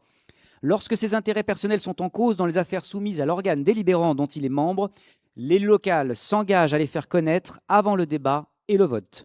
Quatrièmement, l'élu local s'engage à ne pas utiliser à d'autres fins les ressources et les moyens mis à sa disposition pour l'exercice de son mandat ou de ses fonctions. Cinquièmement, dans l'exercice de ses fonctions, l'élu local s'abstient de prendre des mesures lui accordant un avantage personnel ou professionnel. Sixièmement, l'élu local participe avec assiduité aux réunions de l'organe délibérant et des instances dans lesquelles il a été désigné. Septièmement, issu du suffrage universel, l'élu local est et reste responsable de ses actes pour la durée de son mandat devant l'ensemble des citoyens de la collectivité territoriale à qui il rend compte des actes et des décisions pris dans le cadre de ses fonctions.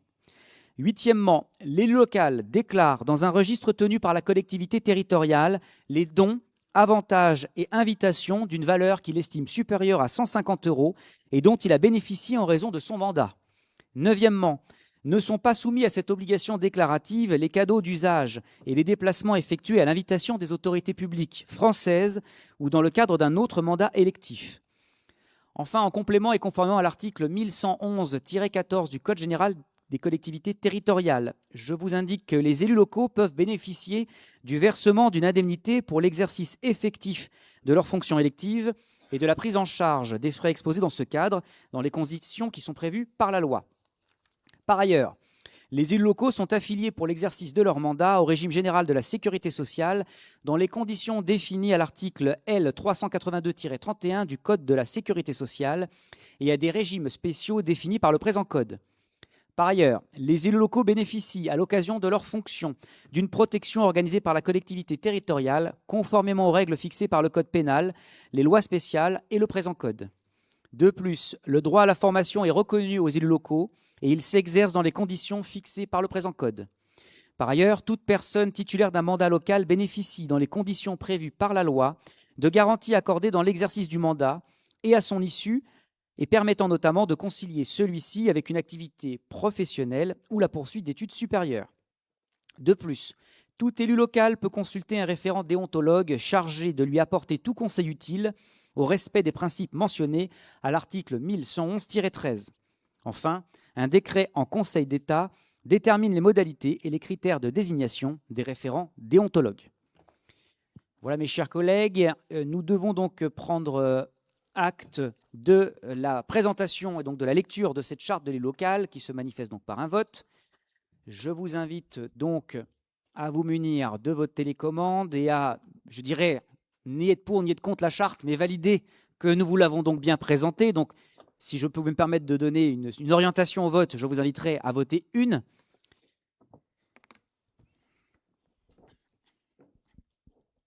Alors, il nous reste encore 2 votants.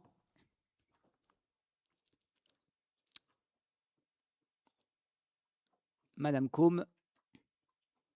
Parfait, 77 votes exprimés tous favorablement. La délibération, il est donc donné acte à l'unanimité de la lecture de la charte de l'élu local. Le point numéro 5 appelle les délégations au président. Vous aviez, dans le cadre de la note de synthèse et conformément à l'article L. 5211-10 du Code général des collectivités territoriales, la mention que le président, les vice-présidents ayant reçu délégation ou le bureau dans son ensemble peuvent recevoir des délégations qui viennent pour partie donc, de l'organe délibérant, à l'exception, donc ne peuvent être délégués, tout ce qui concerne le vote du budget, ainsi que l'institution et la fixation des taux ou des tarifs des taxes ou des redevances. Vous ne pouvez pas non plus déléguer ce qui concerne l'approbation du compte financier unique, ni tout ce qui concerne les dispositions à caractère budgétaire prises par un établissement public de coopération intercommunale à la suite d'une mise en demeure intervenue en application de l'article L. 1612-15. On ne peut pas déléguer les décisions relatives aux modifications des conditions initiales de composition, de fonctionnement et de durée de l'établissement public de coopération intercommunale. On ne peut pas non plus déléguer tout ce qui concerne l'adhésion de l'établissement à un établissement public, ni tout ce qui concerne la délégation de la gestion d'un service public, ou encore les dispositions portant orientation en matière d'aménagement de l'espace communautaire, en matière d'équilibre social de l'habitat sur le territoire, ainsi que tout ce qui concerne la politique de la ville. Et donc, hormis ces compétences qui ne peuvent, je vous le rappelais, être déléguées ni au président ni au bureau, le conseil communautaire peut déléguer toute autre attribution. Vous aviez dans la note de synthèse, s'agissant des délégations qu'il vous est proposé de m'accorder, la liste de celles-ci, dont, sauf s'il y a question, je vous fais grâce de la lecture et qui sont ni plus ni moins que la reprise de ce qui se faisait sur le mandat précédent. Est-ce qu'il y a sur ces délégations, pour le faire dans l'ordre du président, des questions ou des interventions? Je n'en vois pas. Vous aviez également dans la note de synthèse un certain nombre de délégations qu'il vous est proposé d'accorder au bureau, donc c'est-à-dire l'ensemble des personnes qui m'entourent autour de cette table. Est-ce qu'il y a, s'agissant de cette délégation, des remarques, des observations ou des questions? Je n'en vois pas. Je vous propose donc de délibérer et de voter pour prendre en compte ces délégations de compétences du conseil communautaire vers le président et le bureau. Touche 1 si vous y êtes favorable, touche 2 pour vous y opposer, touche 3 pour vous abstenir, 4 pour ne pas prendre part au vote.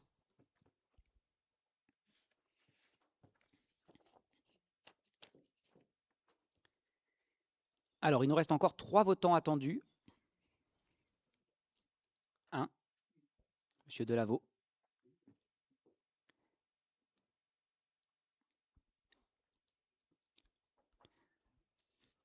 Parfait, 77 votes attendus. Le scrutin est donc clos. Se sont exprimés 69 pour, 7 contre et 1 abstention. C'est une délibération qui est donc adoptée à la majorité. Je vous en remercie. Le point numéro 6 appelle la fixation des indemnités de fonction des vice-présidents et des conseillers communautaires.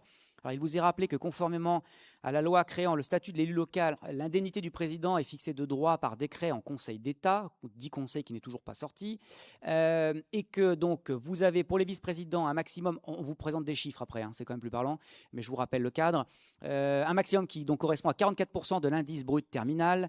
Pour les conseillers communautaires ayant reçu délégation, une indemnité qui est prélevée sur l'enveloppe des indemnités globales, et pour les conseillers communautaires, on peut aller jusqu'à 6% de l'indice brut terminal.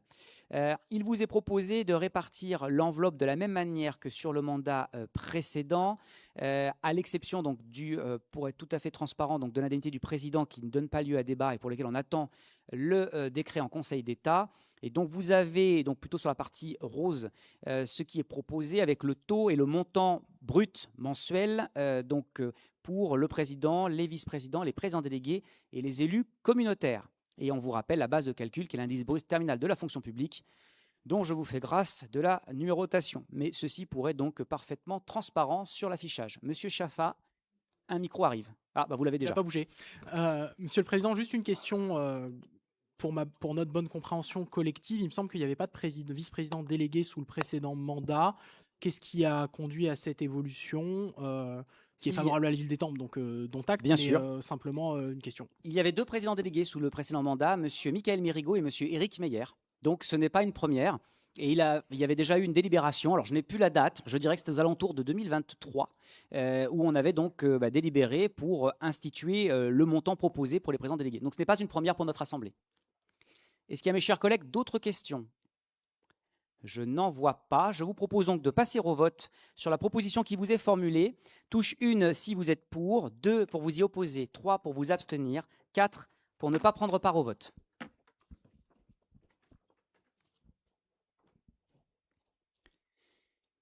Alors, il nous reste encore quelques votants d'attendus.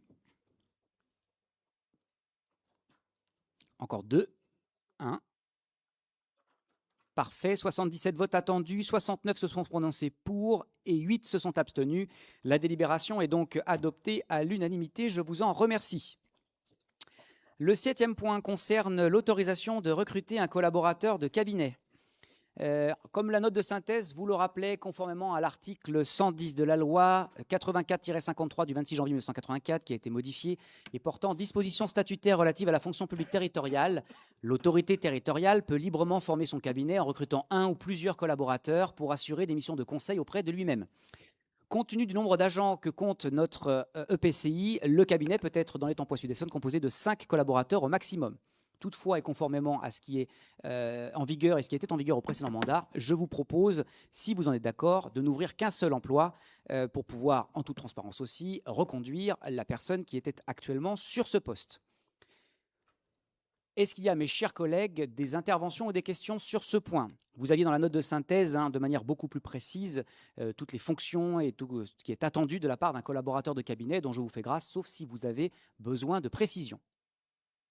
Pas de prise de parole? Je vous propose donc de passer au vote pour créer un poste de collaborateur de cabinet. Touche 1 si vous êtes pour, 2 pour voter contre, 3 pour vous abstenir, 4 pour ne pas prendre part au vote.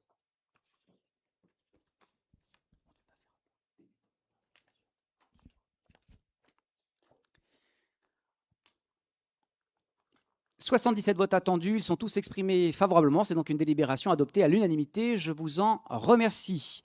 Ceci clôt donc notre ordre du jour. Je me permets, en votre nom à tous, de remercier tout d'abord la municipalité de Saclay pour son accueil de ce soir. Je tiens à remercier aussi le personnel technique qui a assuré la retransmission de cette séance, qui concourt là aussi à l'expression démocratique de notre Assemblée et que vous puissiez ou non assister dans le public. Et je remercie le public venu nombreux. Je rappelle que nos séances, bien que retransmises, restent et demeurent publiques. On m'avait posé la question. Et donc, je vous rappelle les prochaines instances. Si vous souhaitez nous suivre en direct ou sur le site même de la tenue de la réunion, et vous pouvez les revoir en différé. Je veux aussi remercier en votre nom à tous toutes les personnes qui ont concouru à la préparation de cette séance. Je pense à Ludo, je pense à Marie-Ange, je pense à Mireille, je pense à Laure, je pense à Victor, ainsi que toutes celles et tous ceux qui, je l'espère, je ne les ai pas oubliés, ils ne m'en voudront pas. Je vous souhaite à toutes et à tous une excellente soirée. Nous nous retrouvons donc lundi prochain à Morigny-Champigny pour le débat portant sur les orientations budgétaires et pour traduire en actes concrets, en tous les cas dans l'intention, ce que je vous ai dressé comme ligne directrice tout à l'heure. Merci à toutes et à tous, merci pour votre confiance renouvelée. Vive les Tempois Sud-Essonne et à toutes et à tous, une excellente mandature faite avant tout de débats, mais de la richesse de nos contradictions dans le respect des uns et des autres, avec pour seule boussole l'intérêt général. Merci à toutes et à tous.